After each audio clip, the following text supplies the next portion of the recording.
Hello guys, আশা করি আপনারা সকলে ভালো আছেন। আবারও ঢাকার নতুন একটা সিরিজ ভিডিওতে স্বাগত। গাইস, আজকে আমি চলে এসেছি পুরাতন ঢাকার লালবাগ কেল্লাতে। যুবরাজ মোহাম্মদ আজম শাহর একটি নিদর্শন।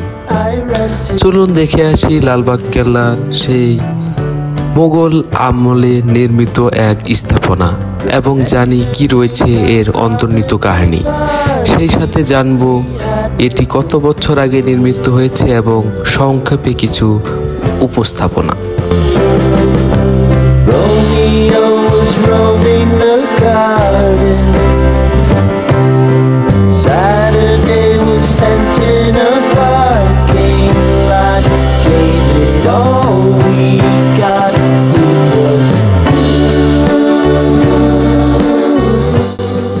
মোগল রাজপুত্র মোহাম্মদ আজম শাহ 1678 সালে বাংলায় তার ভাইস রয়্যালিটির সময় দুর্গের কাজ শুরু করেন।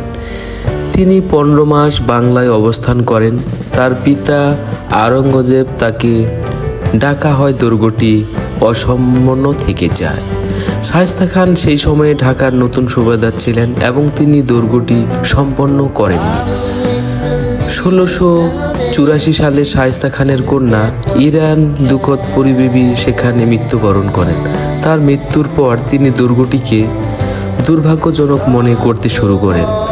সেই ছিলেন এবং কাঠামোটি অসম্পূর্ণ রেখেছিলেন। লালবাগ কেল্লার 3টি প্রধান অংশের মধ্যে একটি হলো পরিবেবীর সমাধি এবং অপরটি হচ্ছে মসজিদ এবং তৃতীয় রয়েছে হাম্বান খানা।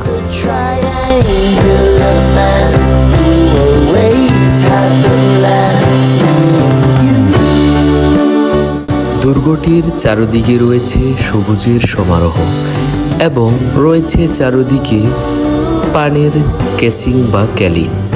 এই ক্যানেলের মাধ্যমে সৌন্দর্য বর্ধিতকরণের কাজগুলো করা হয়েছে এবং চারদিকে রয়েছে দুর্গফোর্ট এবং কারাগার। সেই সাথে যারা কয়েদি ছিল তাদেরকে শাস্তিস্বরূপ রাখার জন্য তৈরি করা হয়েছে ছোট ছোট্ট অনেক কক্ষ। এখন আপনারা দেখতে পাচ্ছেন বেশ কিছু স্থাপনা।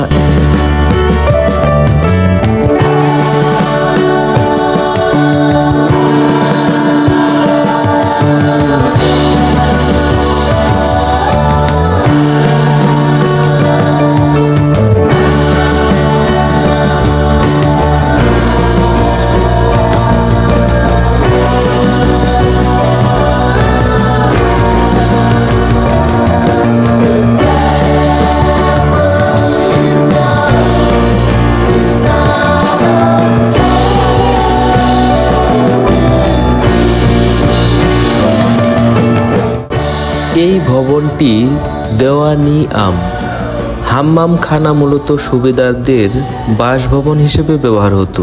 লালবাগ কেল্লার এই দালানকে 2টি কাজে ব্যবহার করা হতো: হাম্মাম খানা অর্থাৎ বাসভবন হিসেবে, দেওয়ানে অর্থাৎ বিচারালয় হিসেবে। এই দালানের নিচে তালা ছিল বাসভবন তথা হাম্মাম খানা আর উপরের তলা ছিল আদালত বা দেওয়ানে শায়েস্তা খান এ ভবনে বাস করতেন এবং এটাই ছিল তার আদালত। এখান থেকে তিনি সমস্ত বিচার কার্য পরিচালনা করতেন।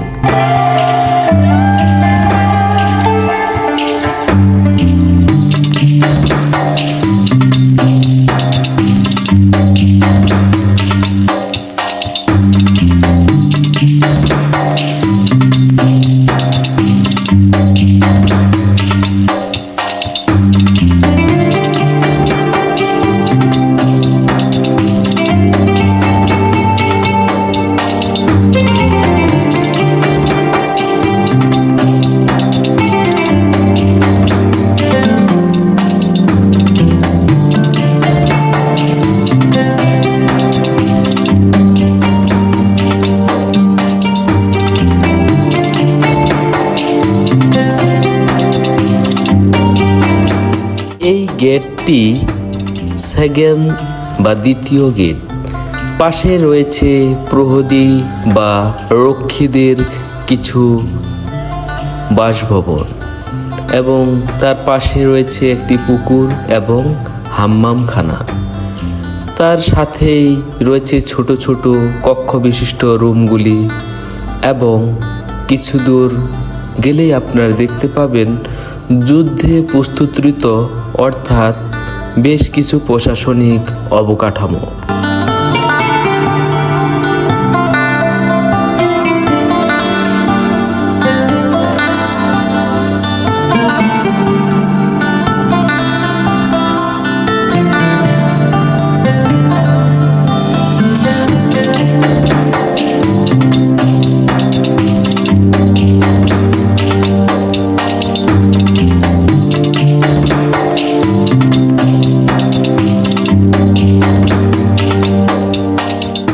এখন যে পথ ধরে এগিয়ে যাচ্ছি এটি প্রহরীদের অর্থাৎ রক্ষীদের একটি ভবন।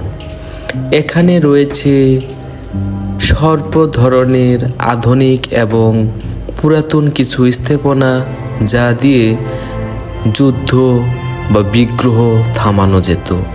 এখান থেকে ভবনটি সম্পূর্ণ পরিপূর্ণ সুন্দরভাবে পুর কাভারেজ দেখা যায়।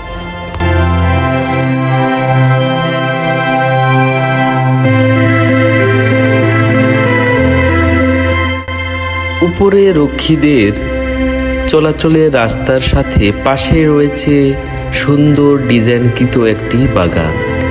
এখানে বিভিন্ন রকমের ফুল এবং বৃক্ষরাজির গাছ ছিল যা ডকুমেন্টারি থেকে জানা যায়।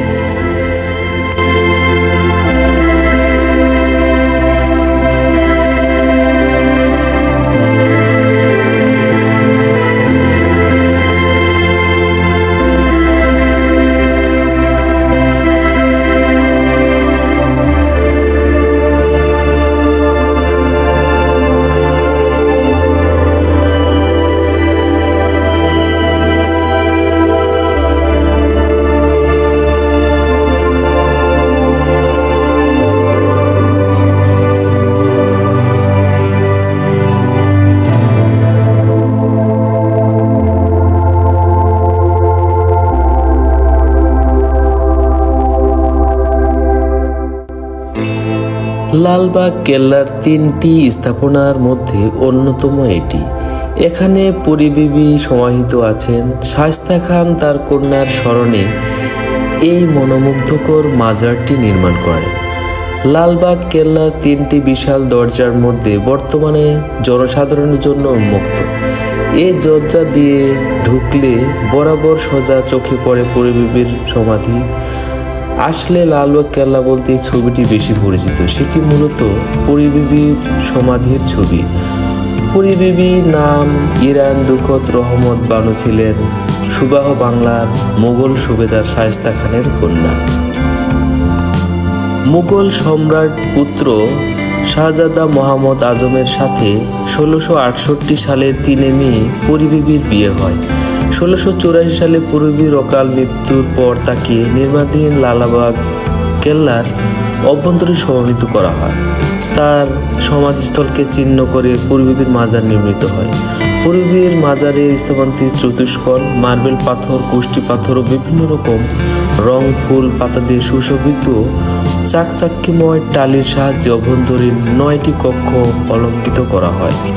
তো গাইস, আজকের এই ভিডিও এই পর্যন্তই। আবারও দেখা হবে নতুন কোনো স্থাপনা, নতুন কোনো চিত্র এবং নতুন কোনো স্থানে। সেই পর্যন্ত আপনারা ভালো থাকবেন, সুস্থ থাকবেন এবং চ্যানেলটি সাবস্ক্রাইব করে সাথে থাকবেন। এবং আরেকটি ইনফরমেটিভ ভিডিও দিয়ে রাখি, আমরা যে মসজিদটি আপনাদের দেখিয়েছি সেটি শাহী মসজিদ নামে পরিচিত। শাহজাদা আজম শাহের নাম অনুসারে এই গম্বুজ বা এই মসজিদের নাম হয়েছিল শাহী মসজিদ।